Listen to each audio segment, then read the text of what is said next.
In October 1949, the Chinese people celebrated the victory of the Communist Party.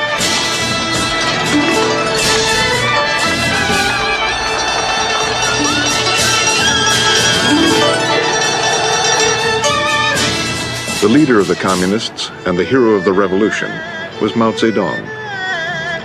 我们的思念是正义的，正义的思念是任何敌人也攻不破的。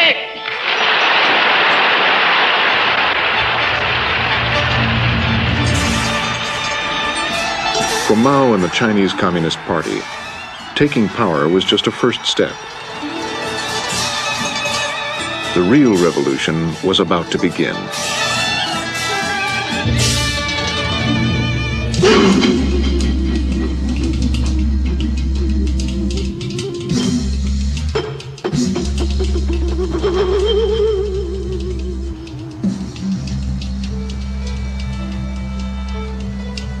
In 1949, China lay devastated by decades of civil war and foreign invasion. The previous regime, corrupt and incompetent, had left the country bankrupt. People hoped the new communist government would bring unity and peace, pride and prosperity. Everybody felt that the liberation in 1949 was an historic demarcation. Before that, it was the old society with many ugly things in it. After the communists came, most people were idealistic and they began to fight for the same cause, for a new China. Mao and his colleagues had a vision of momentous change. They wanted to transform the lives of 1/4 of mankind and create a strong and modern industrial China.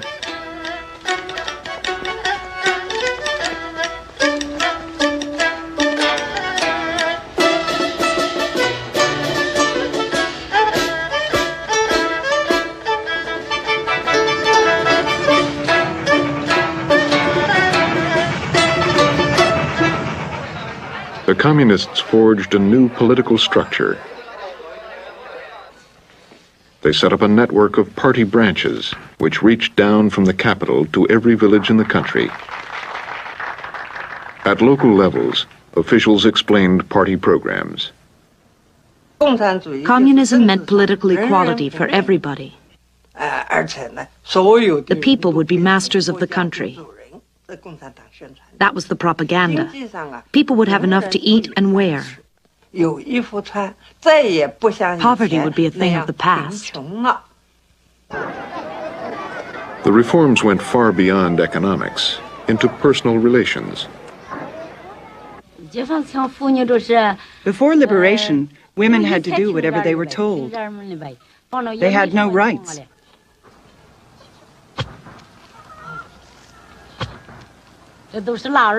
There were 3 obediences and 4 virtues.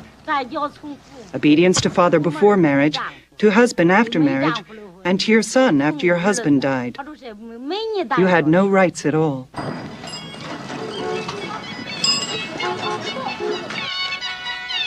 The government's first major legislation made women legally equal to men.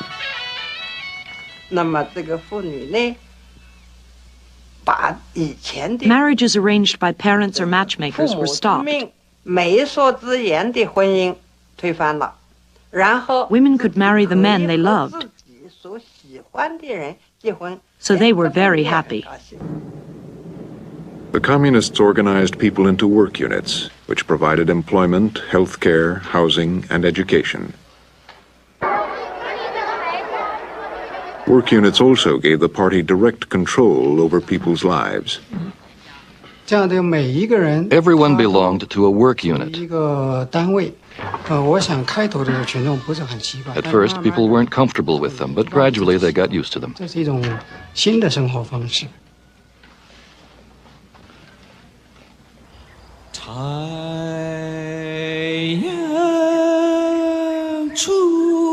In the countryside, the changes were just as profound.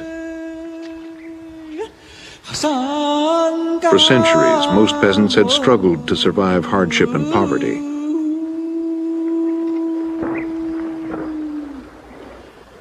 During the revolution, Mao had won peasant support with promises of a better life. Now he gave them land.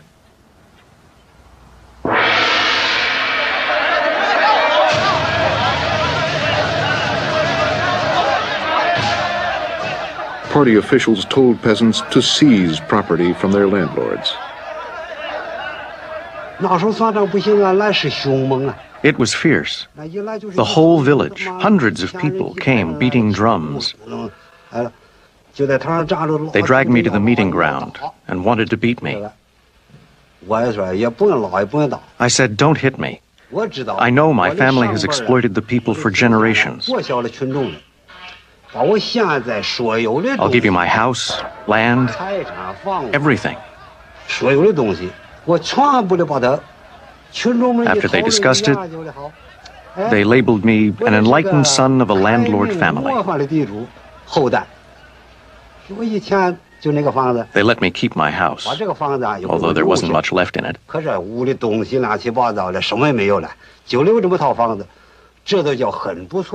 But in fact, I did well. Many people died.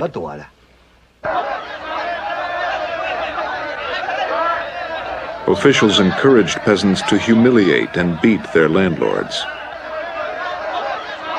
Often, the violence went much further. Across China, hundreds of thousands of landlords were killed.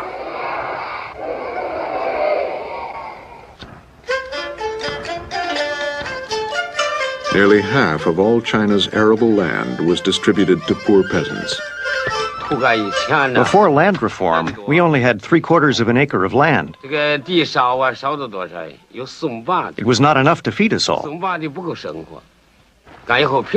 During land reform, we got nearly 3 acres of land. Because we had more land, we could grow more.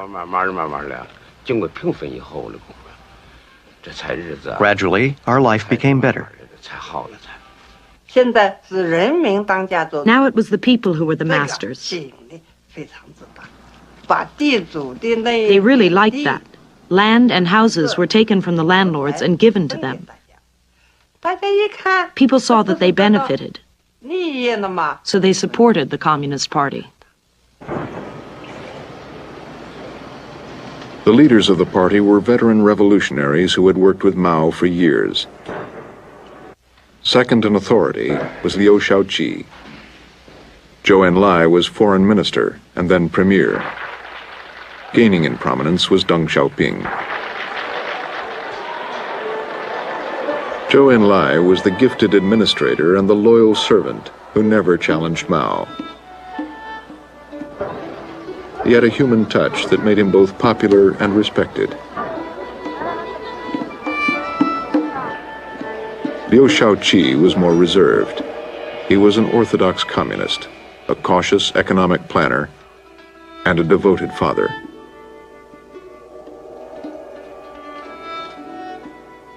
Mao was married to Jiang Qing, a former movie actress. During the 1950s, she never appeared in public. Mao was the party visionary, a poet, and a romantic revolutionary for whom no theory was sacred.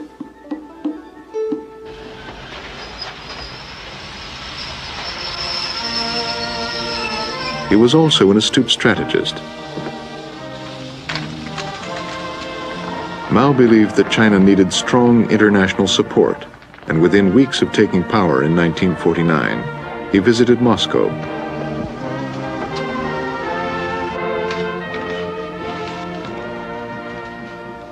But Joseph Stalin was a difficult ally.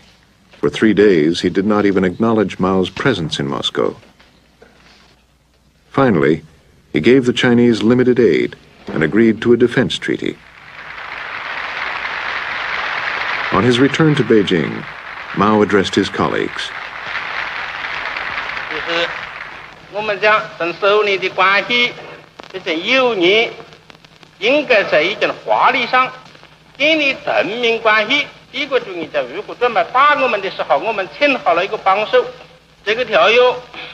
Chief among the imperialists was America.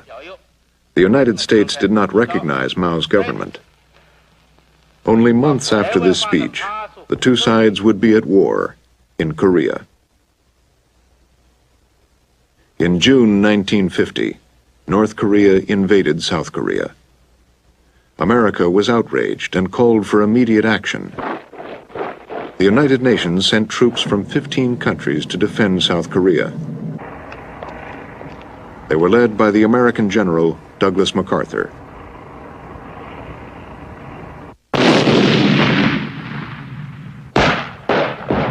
After months of hard fighting, the UN forces pushed the North Korean army out of the south. In October, they reached the North Korean capital, Pyongyang. The original orders that we gave MacArthur were, when he is able to do so, to expel the North from the South. And in doing so, to keep well clear of the Chinese borders, because we did not want to give them any pretext to come in. But MacArthur's troops continued north, towards the Yalu River and the border with China. MacArthur had much broader objectives: to take advantage of the attack, to attack China and remove Chinese communists as a threat in the area. And he is continually trying to do things that would bring China into the war. Mao's government was barely a year old and in the midst of radical reforms. It could hardly afford a war, but Mao felt the UN forces were an intolerable threat to China's security. Under the command of General Peng Dehuai, 250,000 Chinese troops secretly crossed into Korea.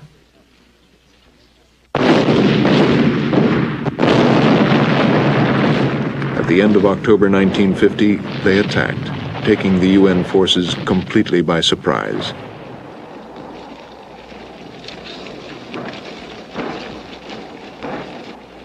The UN troops soon fled in a massive retreat.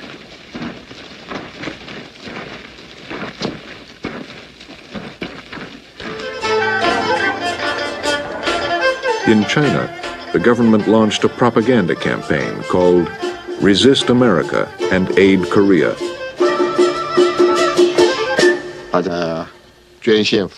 People donated money for planes and ammunition for the war effort.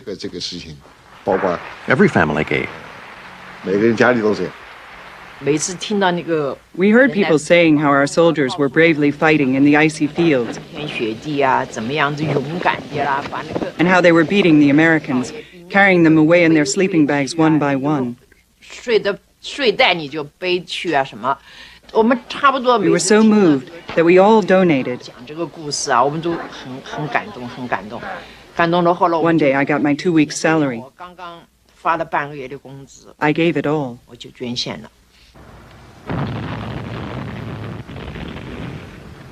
By the spring of 1951, the war was a grim stalemate. Both sides were dug in around the 38th parallel, separating North and South Korea.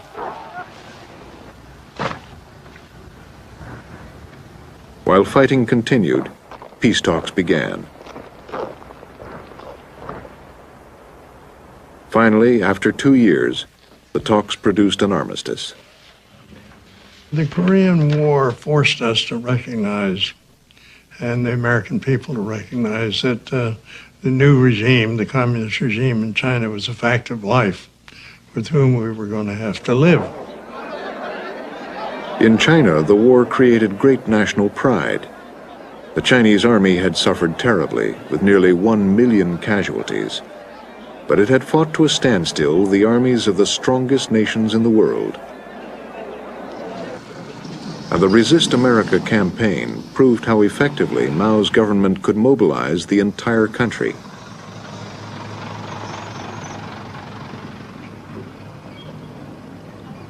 Now it began a series of smaller campaigns against people inside China, people Mao called enemies without guns. 应当在国日常这种开展一个反行贿、反偷税漏税、反盗取国家资财、反偷工减料的步骤。全国的一切外国同胞都应当团结起来，战胜这些旧社会遗留下来的无德而斗争。Party officials encouraged people to act as informers using special letterboxes. The Jiang family had one of many small businesses still operating in Wuhan. My in-laws were capitalists. They were told to report all their property to the government. So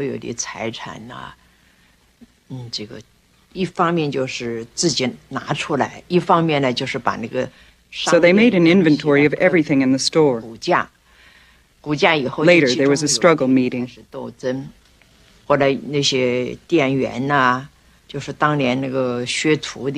The shop assistants tied up my mother-in-law because they didn't like her. They yelled at her. My brother-in-law got impatient and said, "We don't have anything more. You keep saying we have more, but we don't." Then they tied him up too, saying he had a bad attitude. What we used as our dinner table was actually a bench, this long. They told her to kneel on it. It's very hard to kneel on a bench like that. If you bend just a little, you fall. You have to stay very straight to kneel on it. They kept us there until 11 at night. They really couldn't get any more out of us.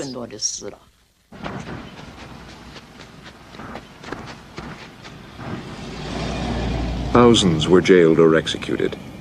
People with money, with foreign connections, or with ties to the previous regime.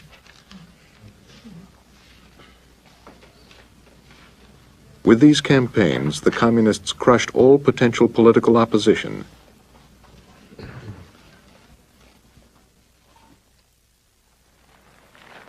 But the vast majority of people were not hurt by the campaigns. For many Chinese, life was improving. 我们有充分的信心，克服一切艰难困苦，将我国建设成为一个伟大的社会主义共和国。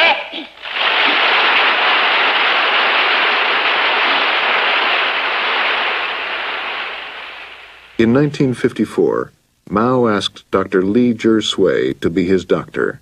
Mao was not like the rest of us. He had no sense of time. Day or night, 24 hours were the same to him. He worked whenever he wanted and slept whenever he wanted. He didn't have regular meetings once a week or once a month.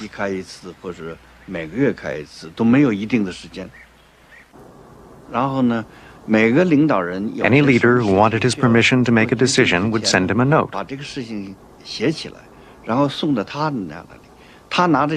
After Mao read it, he would write his comments on it and send it back.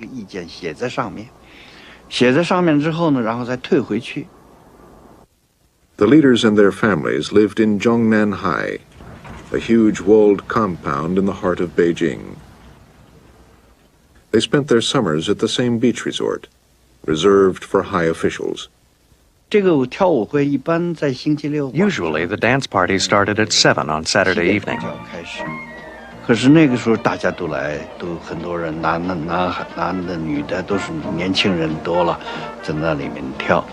Mao would come at about 10. As soon as he entered, people would all stand and clap to welcome him. Then many girls would come and ask him to dance. He would sit for a while, then dance with them, one after another.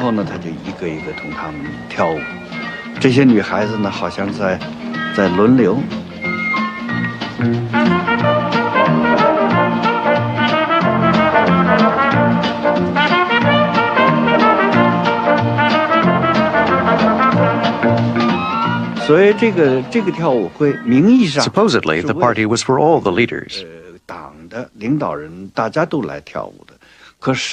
Actually, it was for Mao himself. It was a recreational activity organized for him.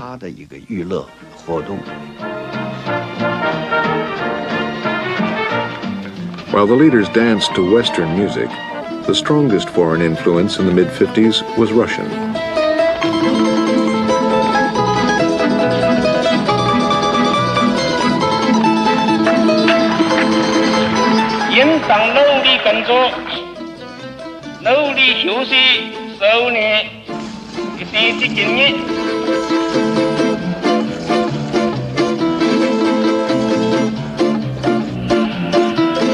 With the help of Soviet advisors, Mao's government began dozens of huge industrial projects. This development and Soviet help had to be paid for. Mao looked to China's peasants to foot the bill. But traditional family farms could not produce enough to pay for industry.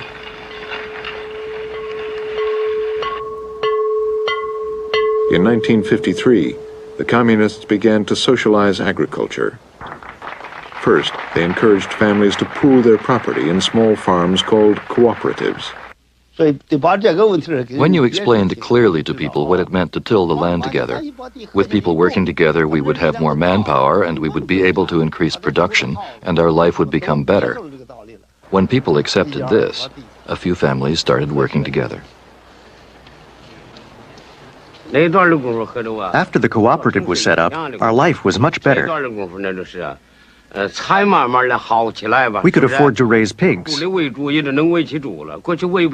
Before, we didn't have enough grain to raise them. When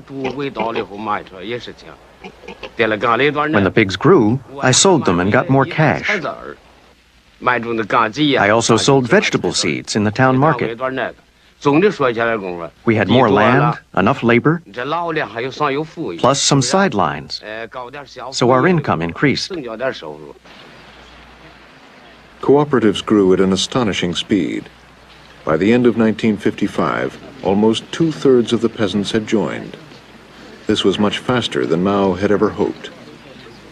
Seizing the momentum, he ordered the country to move to the next stage of socialism, to collectivization. But for most peasants, this was going too far. In collectives, private property was abolished. People had to give up their animals, their tools, and their land. Party officials put intense pressure on families to join. By then, people were unhappy. They weren't comfortable forming a collective with the whole village. Some villagers didn't get on with others. My father was quite well off, so he didn't want to join either. I was a party official in the village. I told him if I weren't an official, I wouldn't insist he join. If you didn't join, you wouldn't look good in front of your neighbors. With my persuasion and the example of others, he gave in. But he joined with reluctance. His income was quite high. It went down after he joined, so he was unhappy. Within months, all of China's 600 million peasants were working in huge collectives. For the first time in history, the farm output of the entire nation was under government control. The government decided how much grain the peasants could keep. The rest had to be sold at low prices to the state. The grain ration for the peasants was very low, not enough. Plus, you had to obey the leadership. You had to fulfill the state quota. State first, then the people. Peasants complained about the policies. They said, we can't keep one extra ear of grain for ourselves. Do you think this is fair? I said, it's not fair. So I wrote to the provincial leadership. Things couldn't go on like this. No matter how much you grew, you still had to give it to the state. You couldn't eat it. The province sent people down to investigate.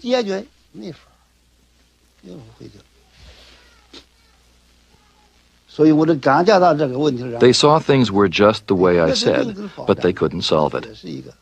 It was a big problem.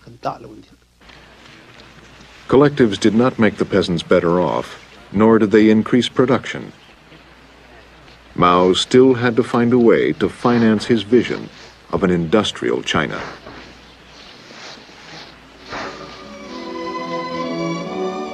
毛主席曾经这样说过：“你们年轻人是朝气蓬勃、正在兴旺时期，好像早晨8、9点钟的太阳。希望寄托在你们的身上。孩子们，做出新的、更好的成绩，保证完成任务。” The communists controlled most intellectual life. Plays and films had to follow strict guidelines. Mao saw that this control was stifling potentially useful new ideas. He was also disturbed by the emergence of a new elite in the party itself. In 1956, Mao decided to encourage constructive criticism of the party. He called for 100 flowers to bloom in the arts and 100 schools of thought to contend in science. I was all for the slogan of letting 100 flowers bloom. We all felt that we had really started to have democracy. Soon, all the walls in Beijing University were covered with big posters. People expressed their points of view and asked the Communist Party for changes. Yu Beijian called many high school teachers unqualified. Shang Dashi complained medical research was falling behind. More and more people criticized party corruption and inefficiency. Committee members and leaders at all levels were criticized by ordinary people. They had quite a tough time. So they did not like 100 flowers. They felt as if they were punching bags. They were not happy. Under pressure from the party, Mao reversed himself.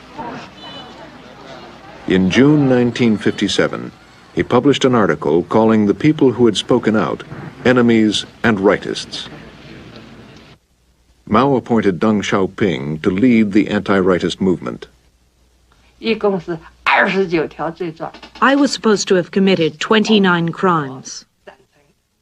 One was that I supported the policy of letting 100 flowers bloom.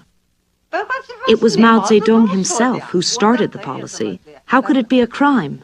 But it was. The rightists were denounced in front of their colleagues in struggle meetings. Professor Ge Peiqi was criticized in this meeting at the People's University in Beijing. 不合适，没有一个党呀，相信党吗？党就是我们的救星，怎么会党接外10万8千里？我相信你可能会党接外接近10万8千里吧？你不相信党吗？那么这党的关系呢？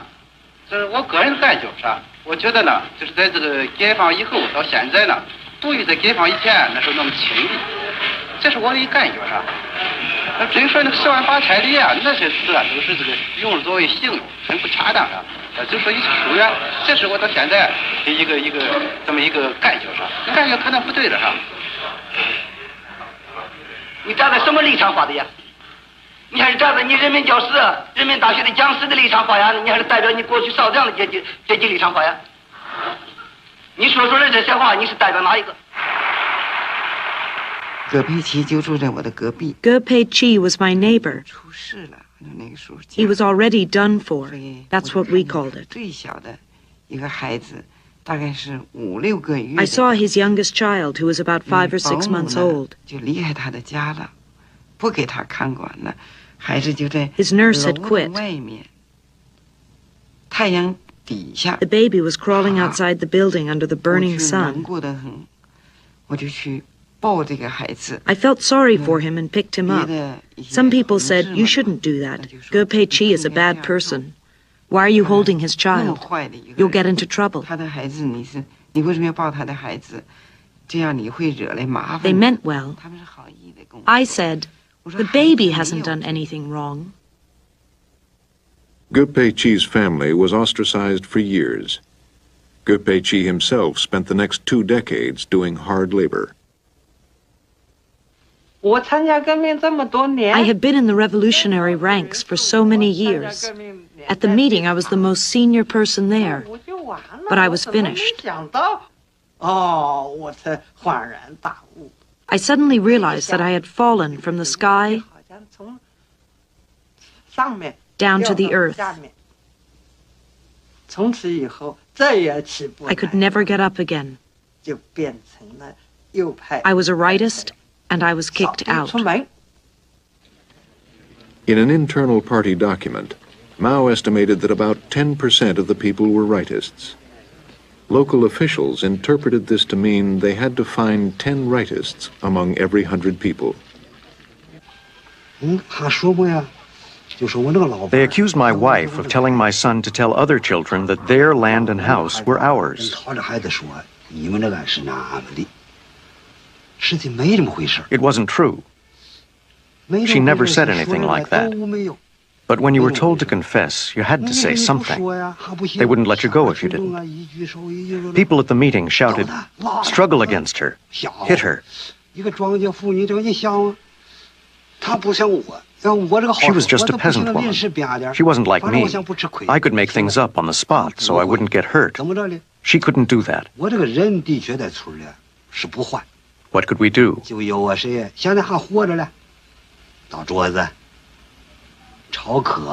Someone took her backstage. He said to her, "Just say anything. Say you were wrong in saying this or doing that." But my old woman was stupid. Her mind did not work fast.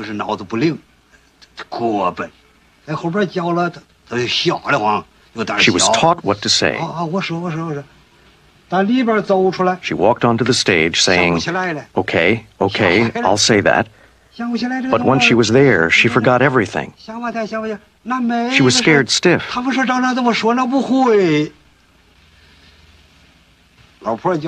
When she got home, she cried and cried.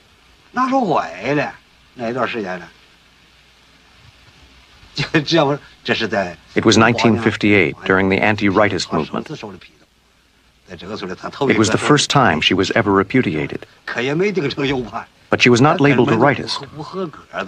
She was not qualified. Not at all qualified. Nearly 1 million people were condemned as rightists. They were sent to jail and prison camps or to work in the countryside. The anti-rightist campaign effectively silenced China's intellectuals. Mao had decided that they were no longer needed.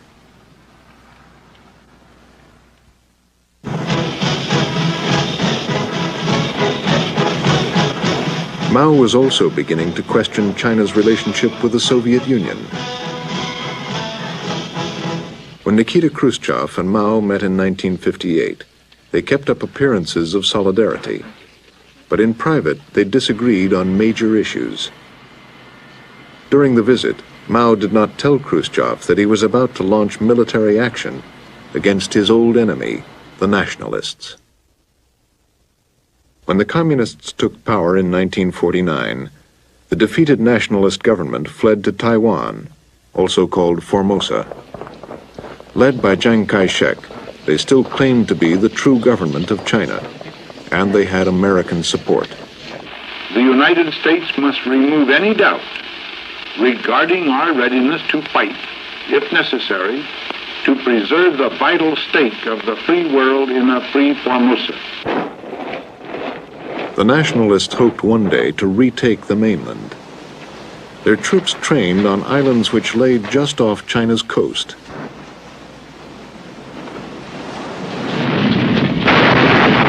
In August 1958, the communists began to shell them. President Eisenhower stood firm in his commitment to the nationalists. Mao did not want a war with the United States. After a few tense weeks, he stopped the bombardment. The crisis petered out, but it had lasting repercussions. While Khrushchev backed the Chinese communists in public, he was furious with Mao. The attack could have triggered a superpower war. In 1959, the two men met for the last time. A year later, they broke off relations. But foreign criticism did not sway Mao's government. They viewed conflict with the nationalists as a purely domestic matter.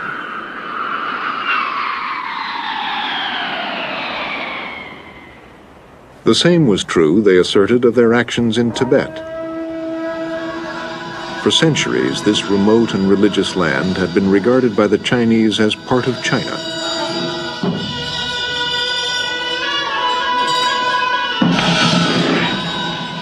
In 1950, the communists enforced their claim by taking over Tibet. In 1959, Tibetans rebelled. The People's Liberation Army crushed the revolt. As reports of atrocities and destruction reached the outside world, China's international isolation deepened.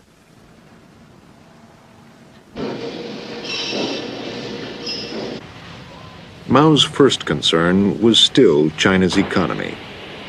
Industrial output had doubled in 5 years, but he was not satisfied. Mao Zedong always hoped to build a socialist economy in China faster than the Soviet Union. He always thought fighting the Revolutionary War was very difficult. There must be a way to speed up agricultural or industrial production.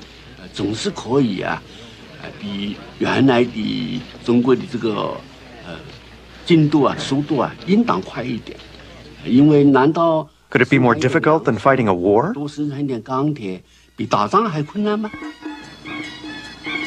In 1958, Mao launched his most ambitious campaign to date, the Great Leap Forward.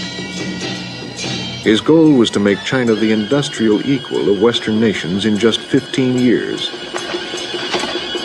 His method was to mobilize the entire country to work day and night by promising a better future.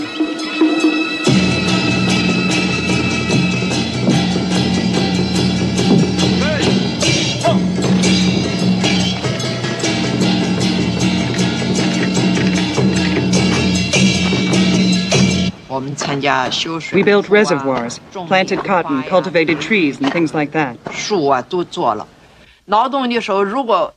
When we worked, we had a slogan. Catch the stars and moon. We had to work when the stars and moon were out. We had breakfast very early and came home very late. So we worked all day long. We were so enthusiastic. To make work exciting, flags flew high in the fields and loudspeakers squealed. People shouted slogans one after another. Mao decided to visit some villages to see what was going on. I went with him. Once we came to a village and saw a banner with these words on it. People's communes are good. He read the words, People's communes are good. A reporter happened to be next to Mao and took down his words. The next day, the words appeared in the newspapers. That's how People's communes started.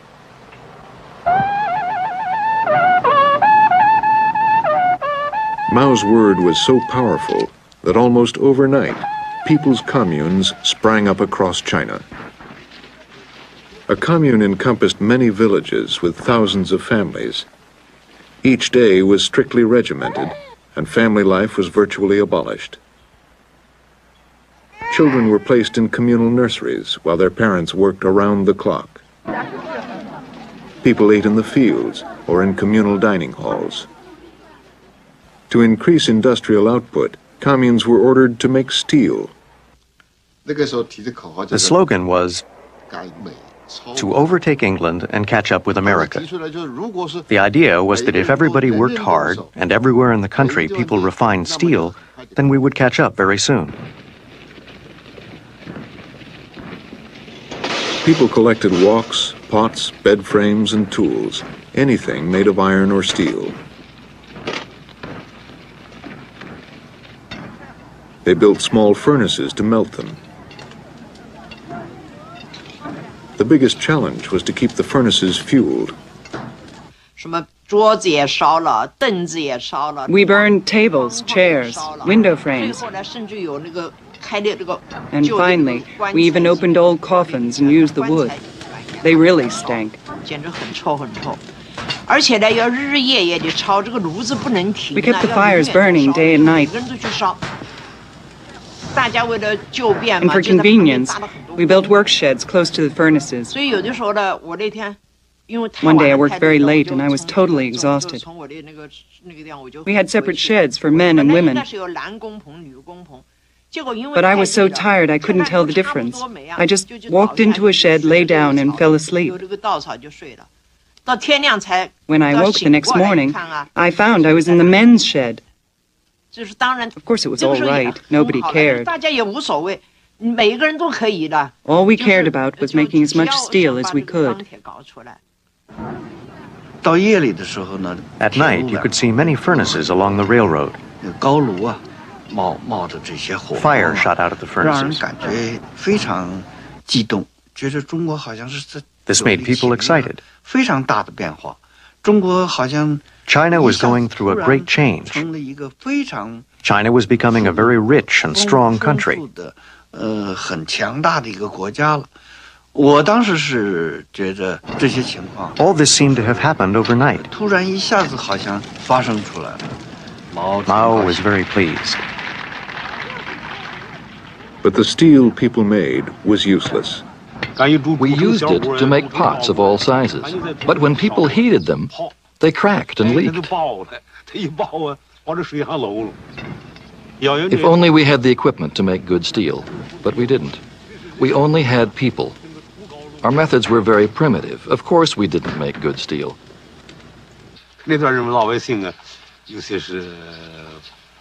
People were unhappy, but nobody dared say anything. The result was that everything made of iron and steel was taken from every family and was made useless. We had no tools left to use. While the government called on everyone to make steel, they also wanted to increase farm output. How could we increase the grain harvest? People said that if you did close planting and used more fertilizer, you would definitely increase output. People got carried away. They were hot-headed. From Mao Zedong and the Central Party Committee down to leaders at all levels, everyone was full of enthusiasm. During the Great Leap Forward, we believed miracles could happen. There was a saying, "The corn will grow higher the more you desire." Communes and schools reported their wonderful news to the party. If one commune said they could turn out 150 tons an acre, another one would say their target was 180 tons. Each commune or school would promise a higher amount until the last school gave their highest figure. Our school set the target of 470 tons an acre. We dug a hole, something like a swimming pool. We thought if we put all the fertilizer in it, we would achieve our target. Then we poured the seeds in, which built up into a layer about this thick. There was a photograph in the People's Daily that showed the wheat in a field supporting the weight of children. Some leaders of the Central Party Committee were so happy that they put this photo on their desks at work. Most people believed it. We were surprised to see that photo and wondered how it could be possible. But because we were city people, we couldn't be sure it was a fake. When I went with Mao to the villages, I really did see so much grain in the fields, so much rice. 他田上面种的那个粮食，那个稻子很多很多。The yields were so high. 很大很大，所以我当 At 时 the time, I thought everything was true. 真的不是假的。 After the anti-rightist campaign, few dared to ask questions. 只有一个老师 Only one teacher spoke out. How thick would the wheat be if we did produce 470 tons? 结果马上大家就 Immediately, he was accused of being a rightist and not believing in the party. 到后来可是呢 Later, I learned it was all fake. 是假的了。 The peasants were putting on a show for us. 他把 They moved grain from other places and put it all in one field. It was all a show for Mao. Under pressure to produce more, to launch satellites to heaven, as it was called, party officials inflated production figures. An ominous cycle began as the state took more and more grain based on false figures, leaving the peasants with nothing to eat. For example, the output was 5 tons of grain, but 10 tons were reported. Then the state would collect grain based on 10 tons. Our commune committee calculated that our yield was 1,800 pounds an acre. It didn't qualify us to go up to heaven. But the deputy had an idea. He added the melons, fruits, pears, peaches, turnips, and vegetables to the grain, counting them as grain output. So the yield became 2,600 pounds per acre. Now we were qualified to go up to heaven. The commune committee did not want to calculate this way. It was cheating. But those people were higher up. What could we do?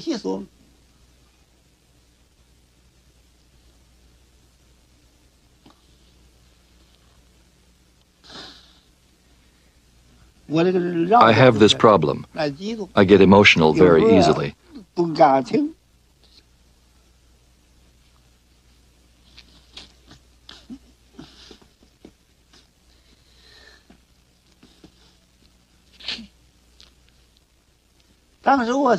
I wondered why the higher the official, the more he dared to lie, to deceive the party and the people. Jang Hongbin, the financial secretary, was horrified when he heard such an enormous figure. He said, "Are you letting people eat? This is sheer absurdity." Party officials ignored the protests and continued to submit the inflated figures. The state took the grain accordingly. It was sent to feed the cities, repay Soviet debts, or left to rot in warehouses. Peasants across China were beginning to starve. Anhui was one of the 4 provinces worst hit.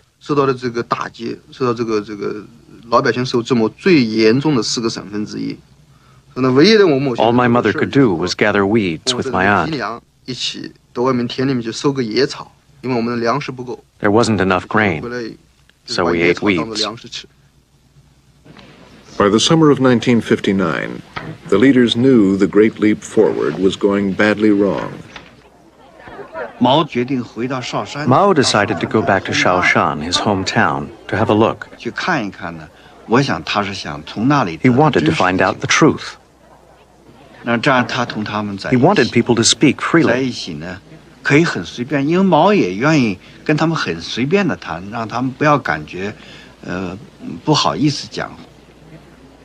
I think that when he was in Shaoshan, he found that there really were problems in the Great Leap Forward. After his trip, Mao decided to moderate production targets. In July 1959, the party met at the mountain resort of Lushan to set new, realistic goals. Minister of Defense Peng Dehuai, the hero of the Korean War, was one of Mao's oldest revolutionary comrades. For my generation of officials, Peng Dehuai was a very down-to-earth peasant and an excellent combat general. He hated fraud and hypocrisy. He said what was on his mind. Back in the early days, if he needed to talk to Mao and saw that Mao was still in bed, he would go and pull off his quilt, saying, "Get up, let's talk." He said, but now it's very difficult to have that kind of relationship. He is the chairman. It's so hard to see him, let alone discuss things with him. Peng wrote to Mao describing what he saw as the problems of the Great Leap Forward. What Peng intended as loyal criticism, Mao saw as political treachery. When Mao Zedong started the meeting, he said he had not slept all night. He couldn't sleep, even after he took his sleeping pills. He just got up and called this meeting. He was very serious. You could see that at times he was very angry. He said, "It's all right for you to oppose me. When I have no alternative, I'll just take the Liberation Army, go up to the mountains, and carry out guerrilla warfare." Finally, the resolution was that Peng Dehuai was against the Communist Party. When Mao left the room, I was following him. Peng was in front of us. Mao called him. "Marshal Peng, if there are any questions, we can talk." Peng swung his arm and said, "What's there to talk about? There's nothing more to say." Zhou Enlai and Liu Shaoqi agreed with Peng, but even they did not dare speak out. Nobody had the courage to oppose Mao Zedong. He was considered absolutely correct. He stood high and looked far.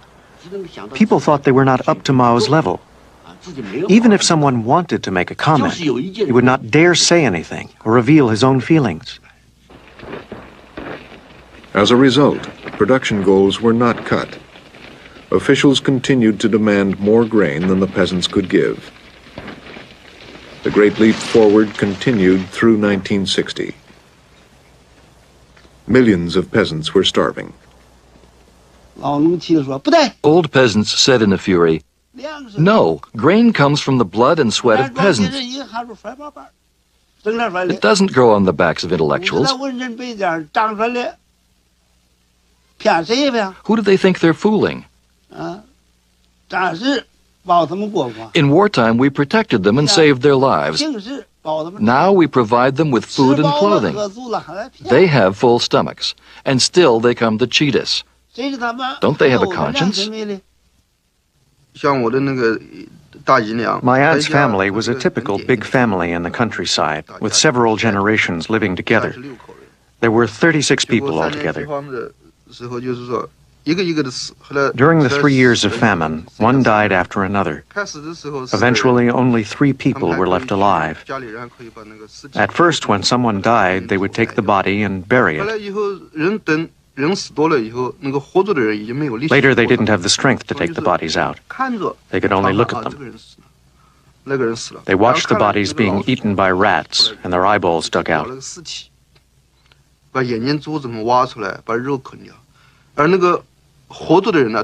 People didn't even have the strength to chase the rats away.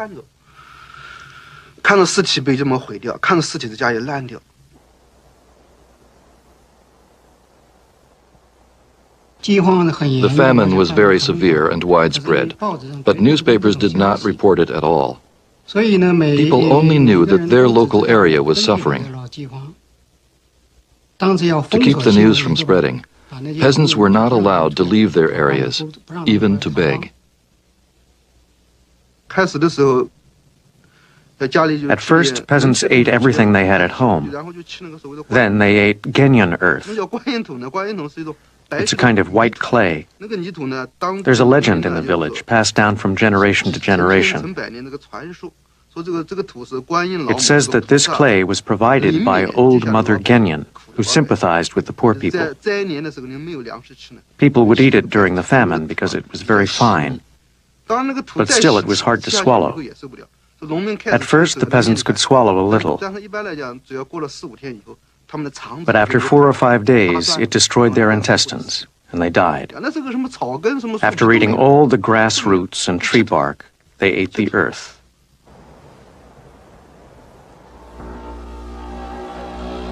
The famine lasted 3 years. An estimated 30 million people died. Mao's revolution, fought to give the Chinese people a better life, had helped create the largest famine in history. In 1961, Peng Dehuai, a lone voice, wrote, "Grain scattered across the ground. Potato leaves withered. Strong young people have gone to make steel. Only children and old women reap the crops. How will they eat next year? Please, think of the people."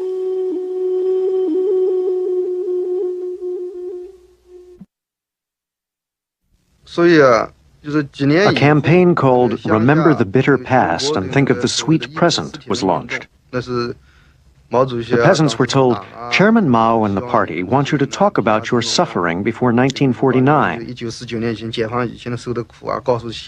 so that young people will realize what a happy life they have now and how they owe all this to the party and Chairman Mao.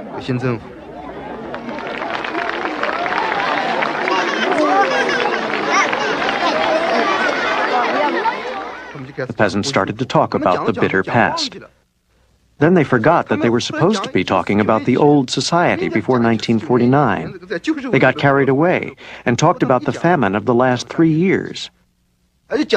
They cried and cried. The officials were scared to death. It was as if the peasants were blaming the Communist Party and Chairman Mao. They said, Grandma Zhang, Grandpa, you can't talk like this. The peasant said, why not? So many in our families died. Never, ever have we had such a terrible time.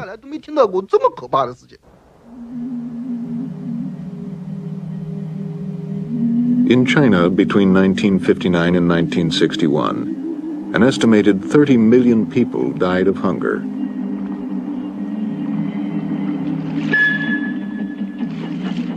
Officially, the communist government blamed the catastrophe on floods and drought. But in party meetings, they admitted that the famine was largely created by their own policies. Their efforts to rebuild the country would spark a struggle inside the party. A struggle that would engulf the Chinese people in chaos and terror.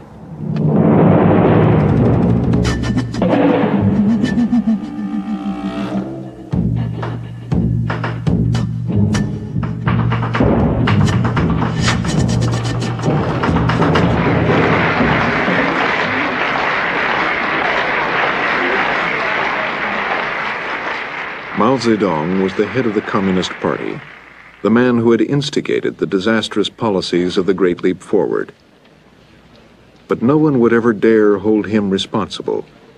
Mao's reputation remained untarnished. During this time, Mao had chosen to withdraw from day-to-day government. Liu Shaoqi took over. Although people respected Liu Shaoqi, and he had great authority, he could not compare with Mao. I remember after Mao resigned as head of state, the People's Congress elected Liu Shaoqi to succeed him. We had parades to celebrate. But people shouted, "Long live Chairman Mao."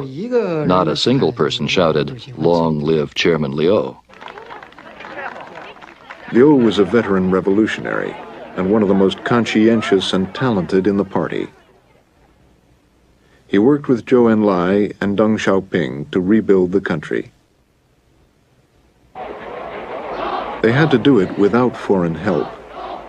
China's communist government had long viewed America as its principal enemy. Now, as U.S. involvement in the Vietnam War escalated, so did anti-American rhetoric. Relations with the Soviet Union were no better. In the 1950s, Soviet experts had helped build Chinese industry, but by the end of the decade, disagreements between Mao and Nikita Khrushchev reached breaking point. Soviet experts shredded their blueprints and returned home. Now, Liu shifted economic focus from developing heavy industry to making consumer goods. He relaxed controls on the peasants. They remained in communes, but they were allowed to make money farming on the side. China's recovery was fast. People who had worked day and night were given time off.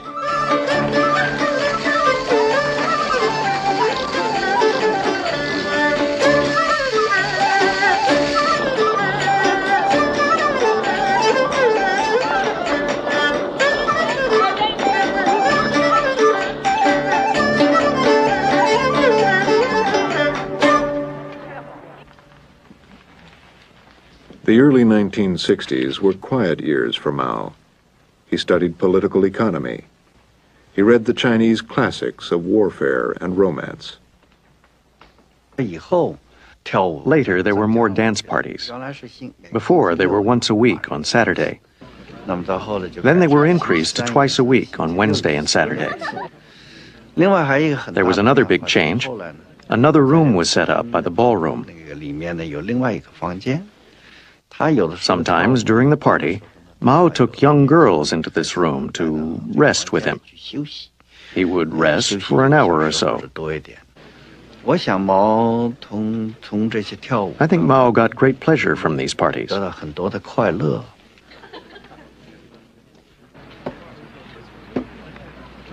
1963, Mao had tired of political seclusion. At 70, he still dreamed of realizing a communist utopia. He began to plan the final and most revolutionary act of his political career.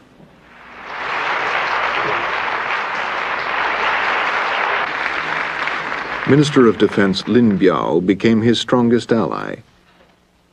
In 1964, Lin published a pocket-sized book called Quotations from Chairman Mao Zedong. First, it was distributed throughout the army, then in work units and schools across the country. We were educated to love the party, our country, and our leader. Even if we didn't understand his words, we deeply believed that he was always right.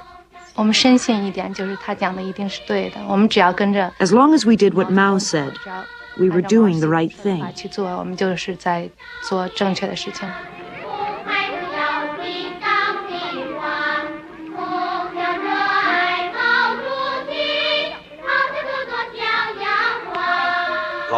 My teachers taught me that Chairman Mao was the great savior of China, and he brought liberation to China. This idea was stamped in my mind and ran through my blood.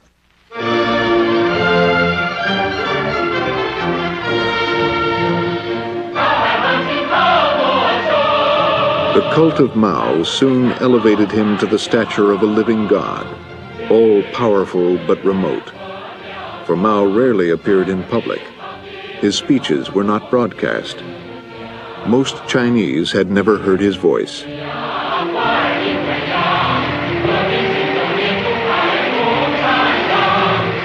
Liu, Deng, and Zhou did not oppose the cult. Mao personified the revolution. To attack him would undermine their own legitimacy. Instead, they quietly ignored his radical ideas.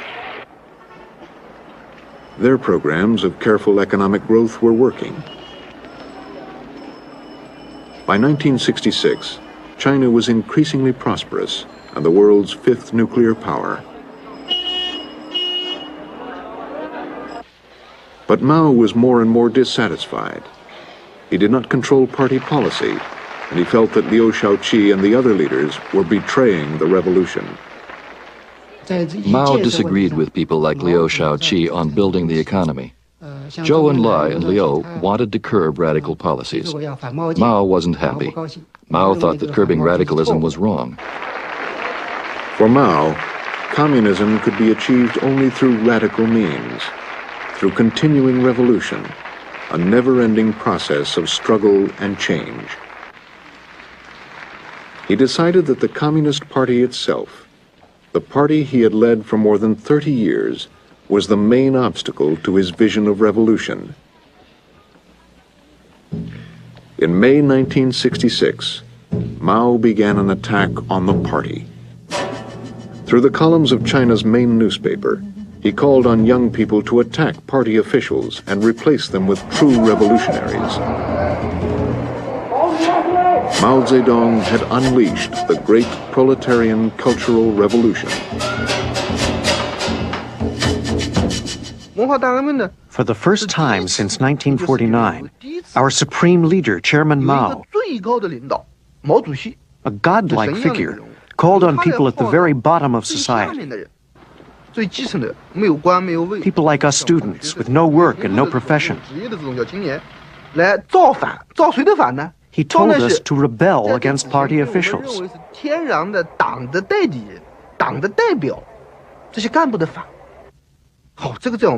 This had a tremendous impact on us.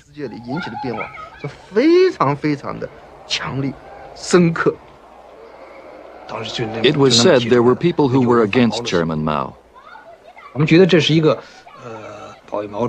felt it was time for us to give our blood and our lives to protect Chairman Mao.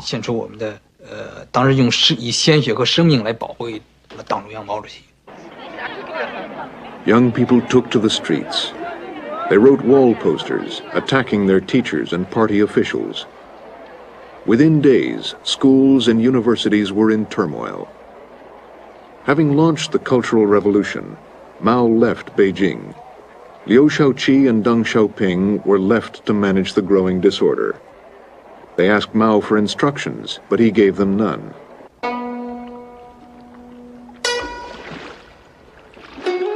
On July 16, 1966, Mao staged a huge media event, swimming in the Yangtze River. It was a signal to the nation that Mao, aged 73, was vigorous and in command.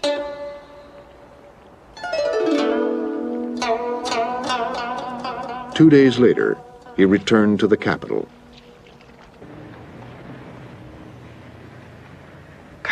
A meeting was held in the Great Hall of the People with students from Beijing University and other colleges. At the meeting, Liu Shaoqi, Deng Xiaoping, and Zhou Enlai were sitting on the stage. Unknown to the participants, Mao was listening backstage. Dr. Li sat next to him. Liu Shaoqi described how the Cultural Revolution started. He said, "We veteran revolutionaries have encountered new problems, and we don't know how to deal with them." Mao immediately said, "I hear you. What veteran revolutionaries? You're an old counter-revolutionary." My heart sank.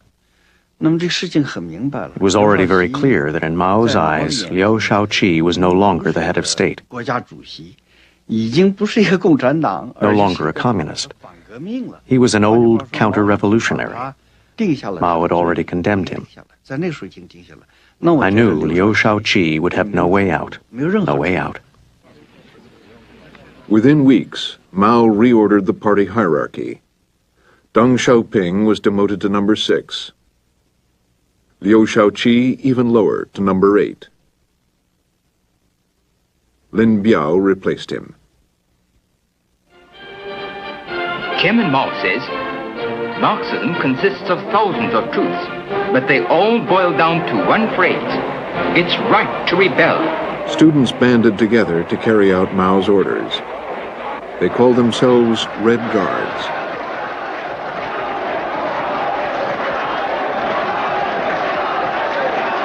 On August 18, 1966, Mao began a series of public appearances, greeting millions of young people in Tiananmen Square.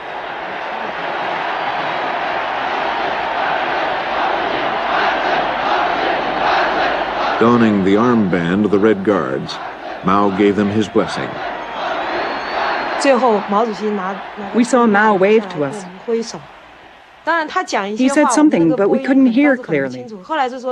Later we learned that he said we should carry on the Cultural Revolution to the end. We felt it was the greatest honor of our lives to see Mao in person.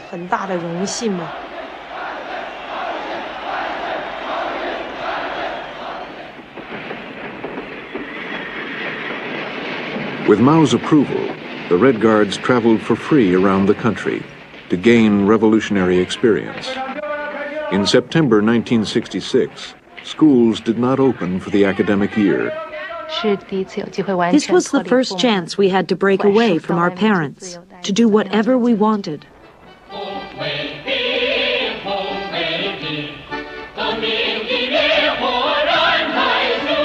The first morning we were in high spirits. We sang revolutionary songs as we walked. We walked the whole day. The second day we had blisters on our feet and we were exhausted. Army trucks often passed us on the way. The Liberation Army men would say, "Chairman Mao's Red Guards, where are you going?" We answered, "We're going to Beijing to see Chairman Mao and to get revolutionary experience." Then they would say, "Good, our truck is empty, we'll give you a lift." We would answer, "Thank you, Liberation Army men, we want to walk to Beijing. We'll spread Mao Zedong thought and get revolutionary experience on the way." The 13 of us walked and walked for many days.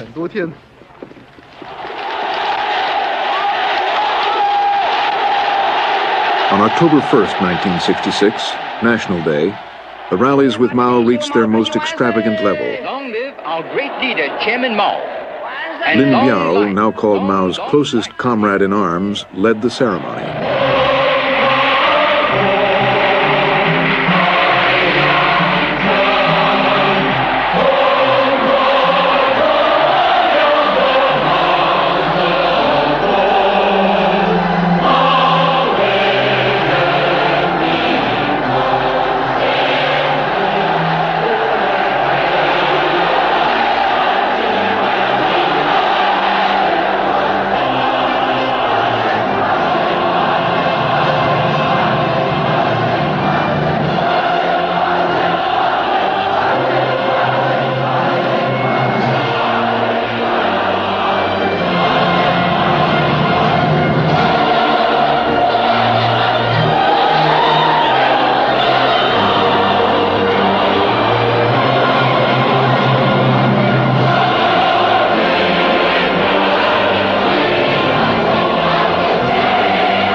Mao encouraged the Red Guards to attack Western influences and to destroy the four olds: old ideas, old culture, old customs, old habits. Without this destruction, he said, socialism cannot be achieved. The Red Guards tore down street signs and put up new revolutionary names. They ransacked museums, libraries, and temples. They searched and looted people's homes. At first they took my books, together with a bookcase. The second time they searched for money. There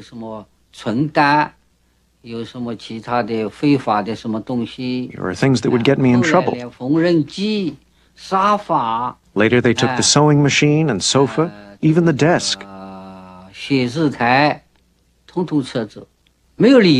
There was no reason for it. My children were scared to death, shaking with fear.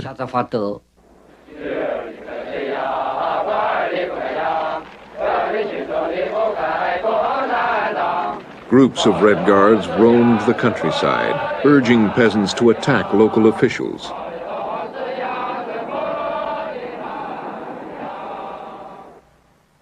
They came to Wugong in November 1966. Some villagers seized the chance to take revenge against officials who for years had given the best grain to the state. They criticized old Shu. They said, "You old woman, you sifted and selected until there wasn't a single husk in the grain. You delivered such good grain to the state. You didn't want to leave any for us to eat, did you?" Several people went up to the platform and put a tall paper hat, it was at least this tall, on old Shu's head. They held her by the scruff of the neck and paraded her through the streets.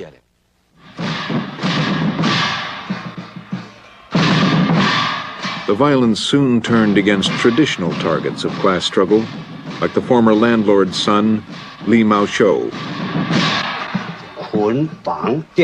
I was tied up, hung up, and beaten up. One afternoon I passed out 4 times. I stopped breathing. Later, they didn't even have to hit me. My breathing would stop when they hung me up. That's how bad it got.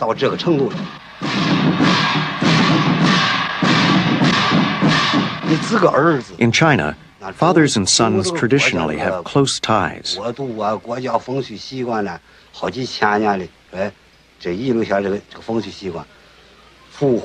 But now you had to end your relationship.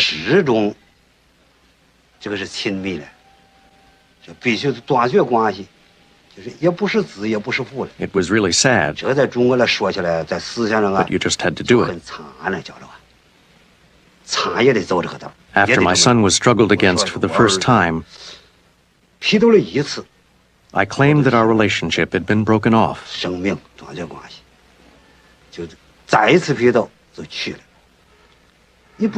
Awful things would have happened to him if I hadn't done that.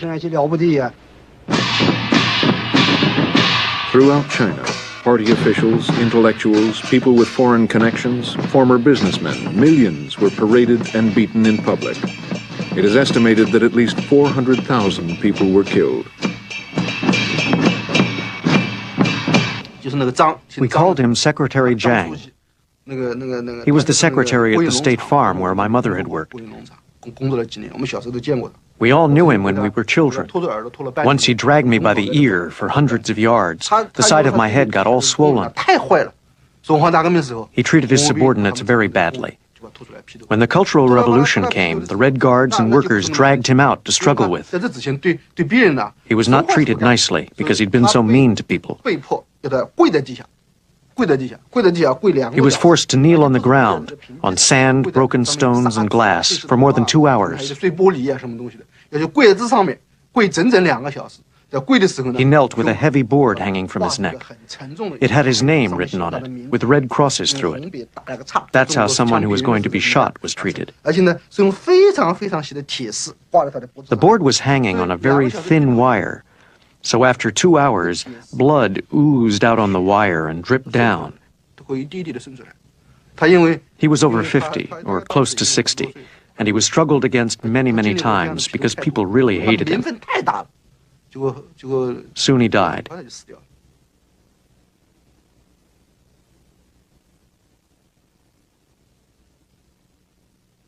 The people we beat up were all hooligans and loose women whose names were given to us by the workers.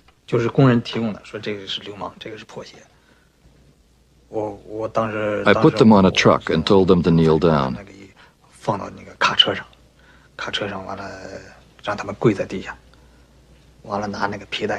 I whipped them with a leather belt. There were men and women. Most were women. We beat them hard. I had a kind of animal instinct. I used to enjoy beating people.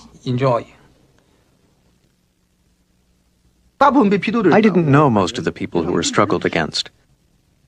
When we heard different views, we wondered, if you sympathized with the party official, did it mean you were too simplistic? Did it mean you lacked political consciousness and couldn't see his evil capitalist roader nature? Whenever a question came up, our first reaction was not to believe the official might be innocent, but that we were too naive and too inexperienced. I didn't think about it much. Chairman Mao called on us to be involved with affairs of state, to be active in making revolution. We felt this was revolution.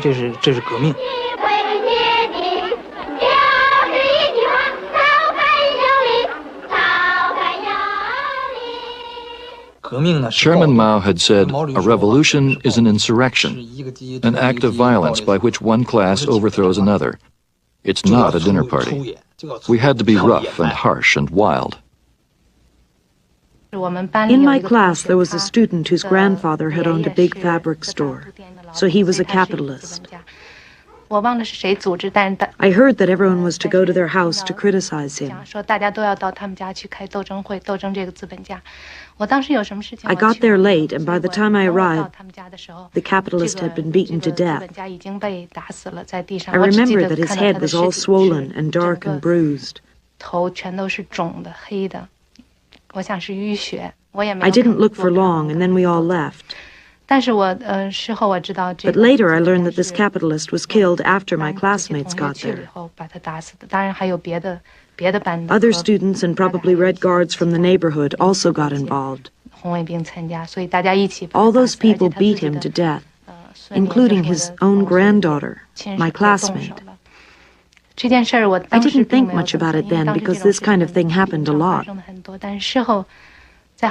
But years later, I thought about it many times and I wanted to find an answer. The question was very difficult. It was, if I had not arrived late, what would I have done? Would I have beaten him? He was a capitalist, but at the same time he was a man, an old man. I have never been able to answer this question.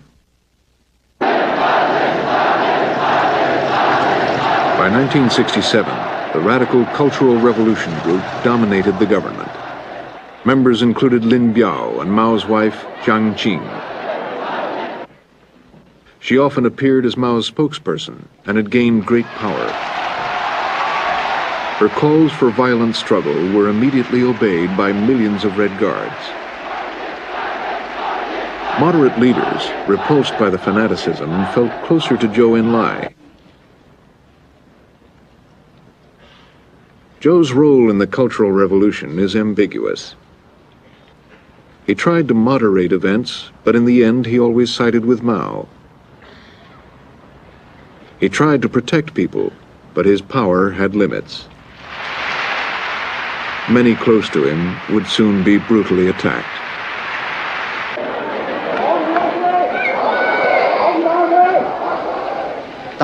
People from the Cultural Revolution Group told us to drag out Liu Shaoqi and Deng Xiaoping and overthrow them.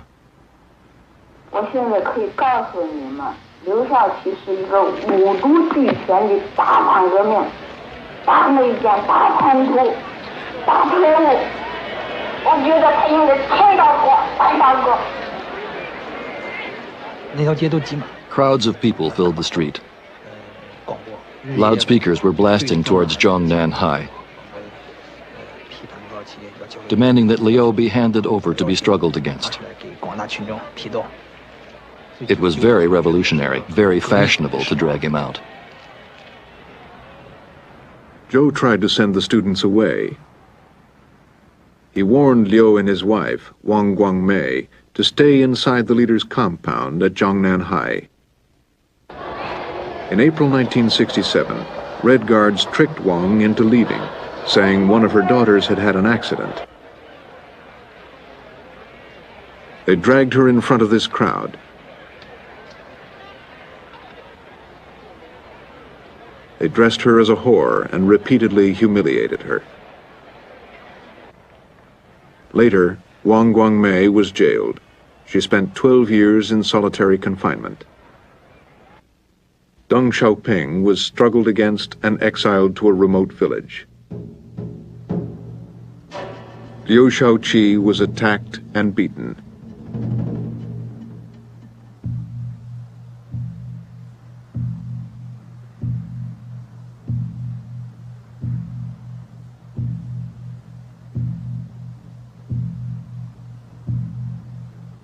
He was kept under house arrest for 2 years. Then, weakened by torture and cancer, no longer able to eat, speak, or use his hands, he was wrapped in a sheet and flown to this remote prison. Weeks later, Liu Shaoqi, China's head of state for 10 years, died, naked and alone.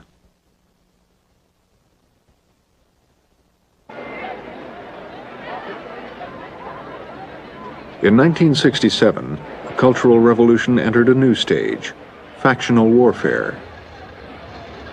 The Red Guards had never been a unified movement. At first, only students with good communist backgrounds were admitted.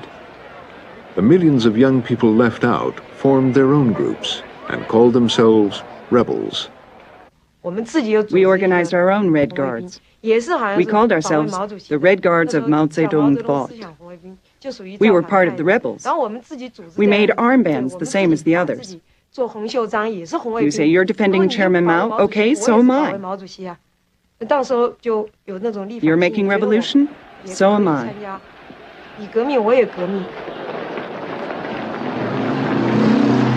At first, the rebels and Red Guards clashed over ideology. Then they fought for local power. Soon, millions of workers and soldiers joined the conflicts. In Shanghai, the rebel group, led by colleagues of Mao's wife, Jiang Qing, overthrew the local party committee. Mao immediately supported the rebels. Now that the revolutionary forces in Shanghai have risen up, he declared, there is hope for China. Across the country, rebel groups responded by trying to seize power from local party authorities. Each faction had its own weapons. They robbed military arsenals, and army units supported one faction or another. They gave their side weapons. I really wanted to have a gun.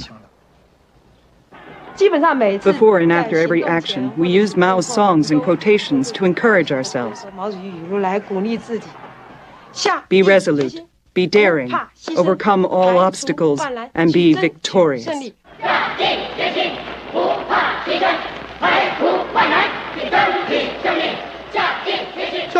They weren't just small fights. It was real war.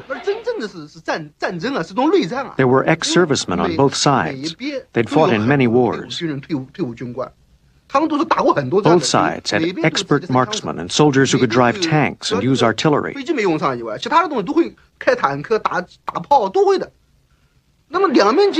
Several people died in each battle. In Beijing, embassies were attacked. Rebel factions occupied the foreign ministry for 2 weeks. The violence Mao had unleashed had spiraled beyond even his control. He described the summer of 1967 as utter chaos and all-out civil war. Again and again, Zhou Enlai, on Mao's behalf, ordered the different factions to stop fighting. But they did not. Finally, in July 1968, Mao turned on the Red Guards and rebels, personally ordering them to disband. This time they obeyed, as soldiers took over schools and colleges and terrorized the students into submission. A few people called the dictatorship team came in. The person who was declared a criminal was dragged out of his seat. Then 2 from the dictatorship team would hit the person's legs with their rods so that he would kneel. Then they'd handcuff you and announce your crimes. They shoved your head down. The rest of the audience would shout slogans, and you were dragged away. It was scary. You never knew who would be next.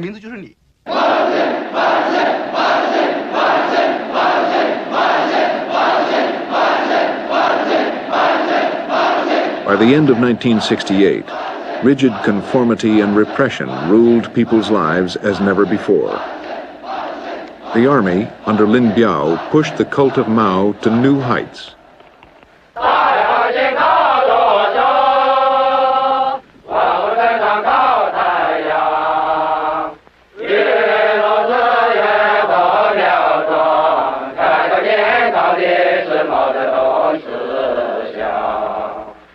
People had to report all their thoughts to Mao twice a day.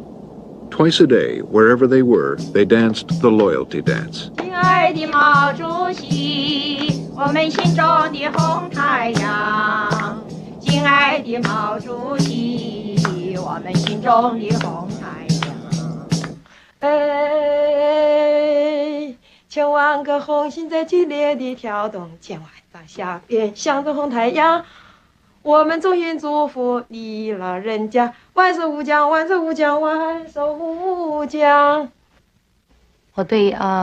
I was a little disgusted with the cult of Mao, and I said a few things. Lin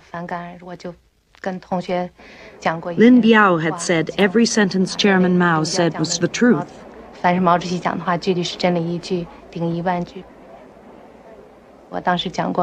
said nobody can say everything that is the truth. So I was labeled a reactionary student.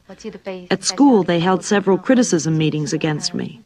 What was most unbearable, and even today still makes me uncomfortable, was that none of my friends would speak to me. I became totally isolated. We heard older people talk about Jiang Qing and knew they really looked down on her.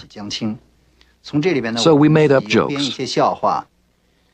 And we said the chaos of the Cultural Revolution was due to Jiang Qing, and Mao should divorce her. Jiang Qing's group heard about what we said. For his casual remarks, Zhang Longlong spent the next 10 years in jail.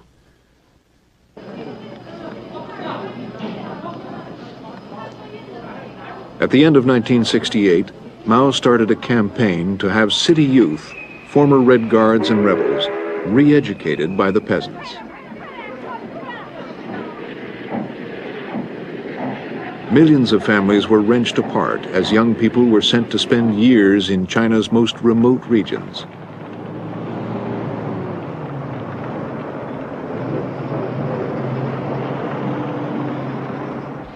But for some, it was a chance to start anew. After we got onto the tractor, one of the students asked me something.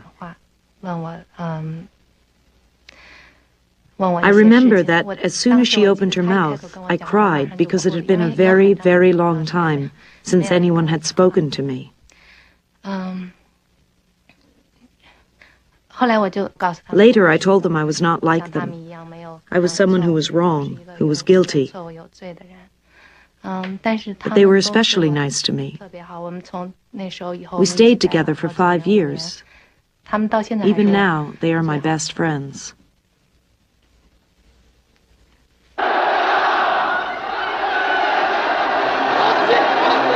April 1969.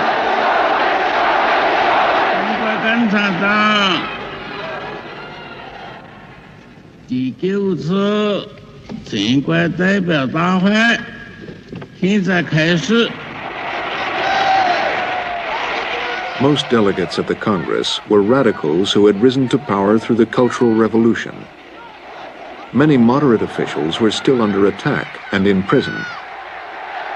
Lin Biao, long seen as Mao's heir apparent, was officially appointed his successor. Lin's keynote speech signaled a new government preoccupation with foreign relations. He denounced both the Soviet Union and the United States as imperialists and enemies. Just weeks before, fighting had broken out on the border between China and the Soviet Union.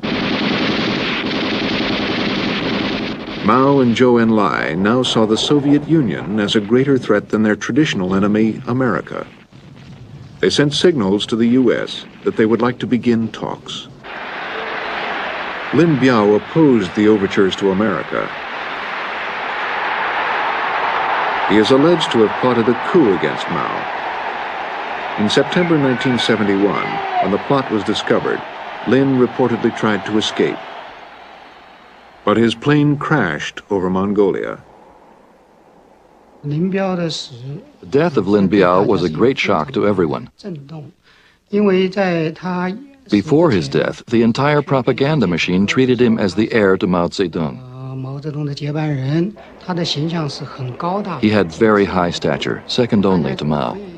People treated him as a revolutionary saint.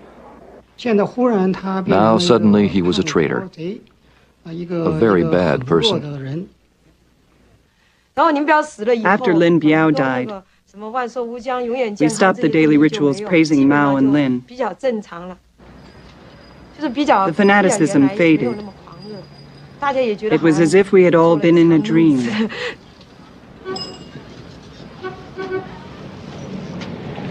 For the first time, people began to question Mao's infallibility. Did Mao trust the wrong person? If Mao had trusted Zhou Enlai instead of Lin Biao, would that have been better? There was a vague feeling that Mao had made a mistake. But of course no one dared talk about it. After the Lin Biao incident, Mao looked calm on the surface. But from a doctor's point of view, I knew that his health was greatly affected.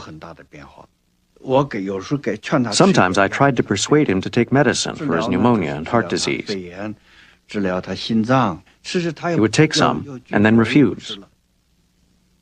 One day, at the beginning of February, he asked me, "Do you know that Nixon is coming?" I answered, "Yes, I do." He said, "Can you get me well before Nixon comes?" I said, "Yes, I can, but you'll have to cooperate." He said, "All right, you can start now."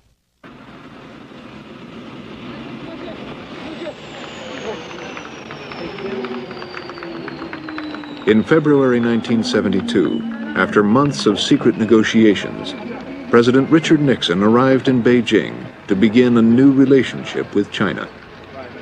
Nixon saw two major advantages to this improved relationship with China. First, I think Nixon always saw the relationship on its own merits.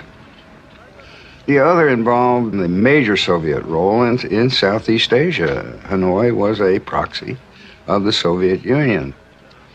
Now, I think Nixon recognized that a great restraint on Moscow would be the result of an improved relationship between Beijing and the United States.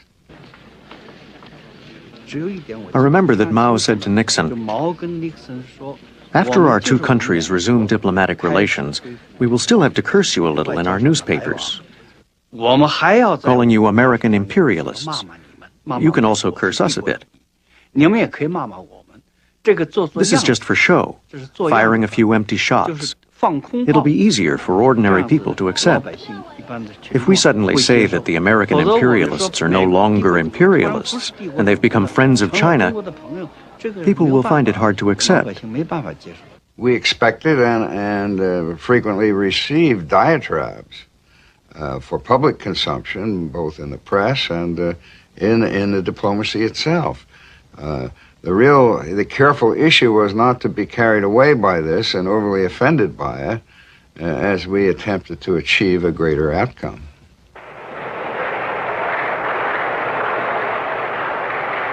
The outcome was an historic agreement called the Shanghai Communique. The joint communique which we have issued today will make headlines around the world tomorrow. 这个公报啊，将是明天全世界的头号新闻。 But what we have said in that communique is not nearly as important as what we will do in the years ahead to build a bridge across 16,000 miles and 22 years of hostility which have divided us in the past. Issues like America's role in Vietnam and U.S. relations with Taiwan could not be resolved. In those cases, both sides stated their positions and agreed to move ahead. Nixon's visit signaled China's opening to the world. Gradually, China would become an active player in world politics.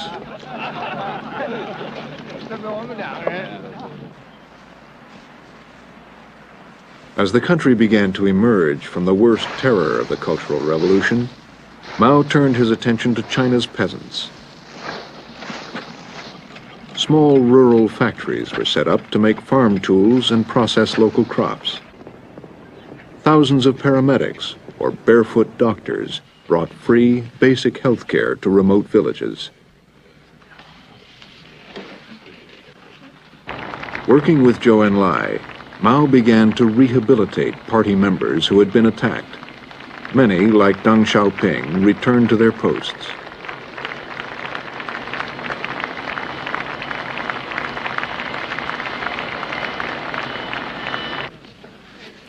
By 1974, Mao appeared in public only to receive foreign dignitaries. When his eyesight deteriorated, he requested someone to read Chinese literature to him. I was hurried into the room where I saw Chairman Mao Zedong. He was sitting on a sofa. I was shocked. I had expected him to be in glowing health, our red sun. But the Chairman Mao I saw was pale and haggard. And he had become very thin. I thought, I have so many things to tell you. I've dreamed about you and hoped to pour out all my suffering to you. How could you be like this? So I cried. I must have looked ridiculous. With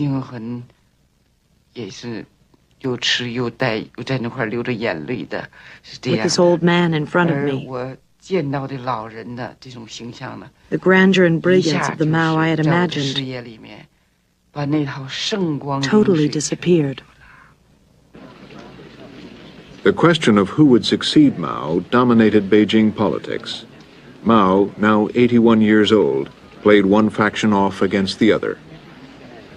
Jiang Qing's group, later reviled as the Gang of Four, wanted to continue the Cultural Revolution.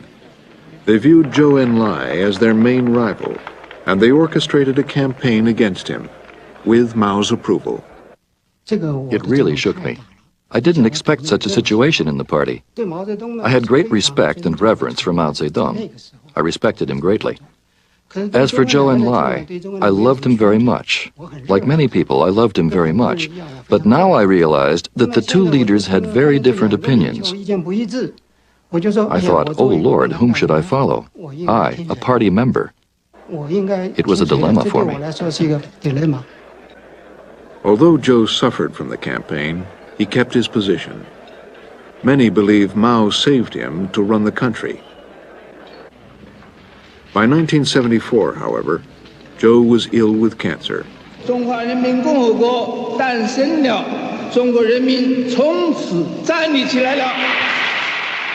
he made a rare appearance at a dinner, the guests were overjoyed at his apparent recovery.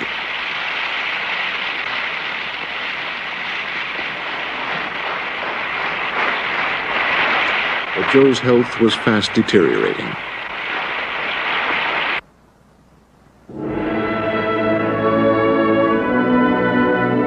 Zhou Enlai died on January 8, 1976.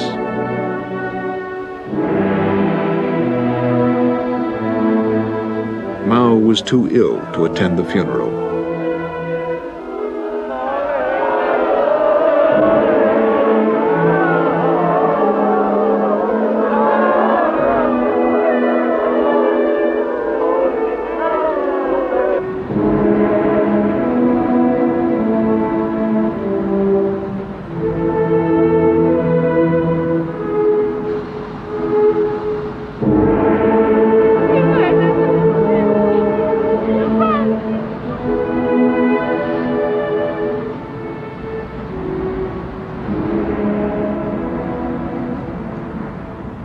That spring, at the annual festival honoring the dead, thousands of people went to Tiananmen Square.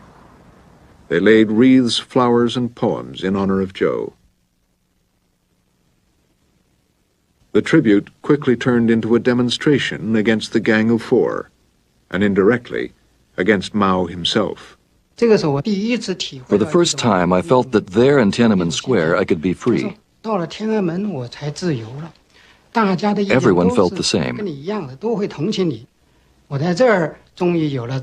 At last, I found freedom there.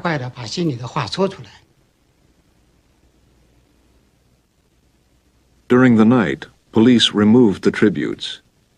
The next day, 100,000 people returned.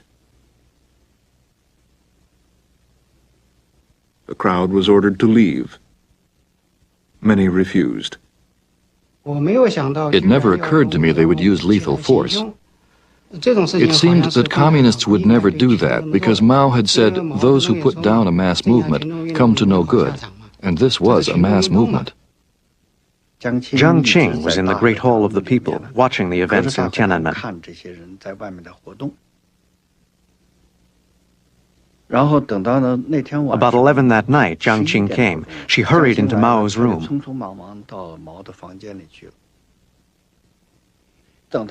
After she came out, I heard her say, "We've won. We've won. Chairman Mao has agreed that it is a counter-revolutionary riot. We should celebrate." That night, militia were sent to Tiananmen Square to put down the demonstrations. The number of casualties and arrests is not known.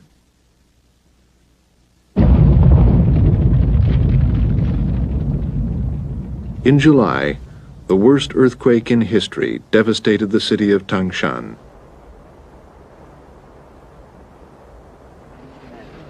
At least 400,000 people were injured or killed.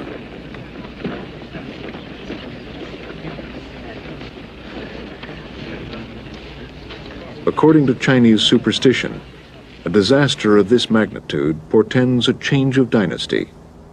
It came 2 months later on September 9th, 1976. I went over to Mao's bed. He saw me and said, "Dr. Li, do you think there's any hope for me?" Dr. Li, 你看我还有希望吗？ I knew very well that there was no hope at all, but I couldn't say that to a patient.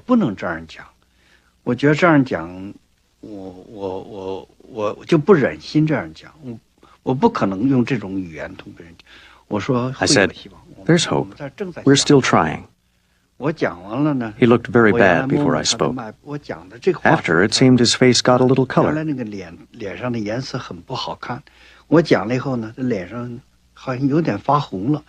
I felt his pulse, which seemed a little better too. Suddenly, I felt that there was no more strength in his hand. His hand dropped. I saw his eyes were closed. Then I looked at the electrocardiogram. The waves had become a straight line. In other words, his heart had stopped. All was finished.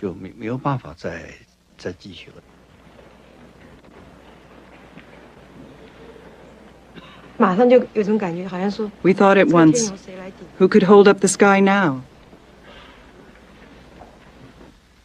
China was such a big country.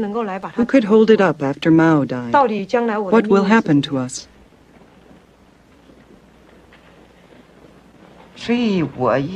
I always thought Mao Zedong was a great hero of the Chinese nation.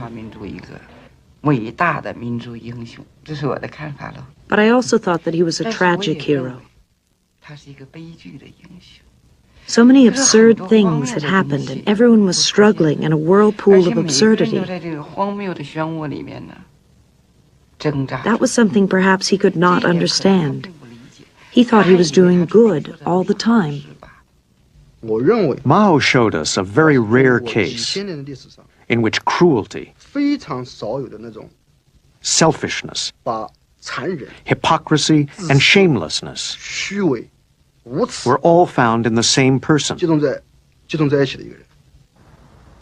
Although he always tried to cover his actions with the most beautiful words, I don't think he ever had any moral principles. Never, ever will I forgive Mao for the crimes he committed against the Chinese nation. I didn't really feel anything special or feel sad. But I still think he was a great leader that the Chinese people should feel proud of, and that the Chinese Revolution should feel proud of.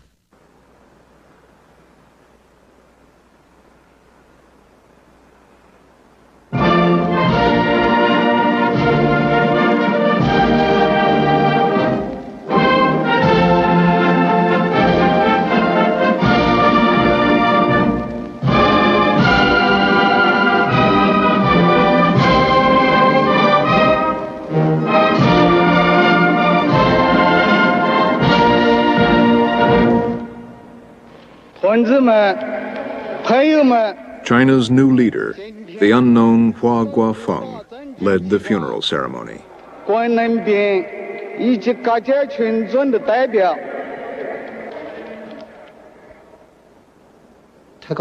If you showed any sign of joy, people would think you were gloating. You could not show deep grief either, because you would be suspected if you did. We put on expressionless faces like pieces of wood. We knew an era, the era of Mao Zedong, was gone, but we didn't know what was ahead of us.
Major funding for this program was provided by the National Endowment for the Humanities.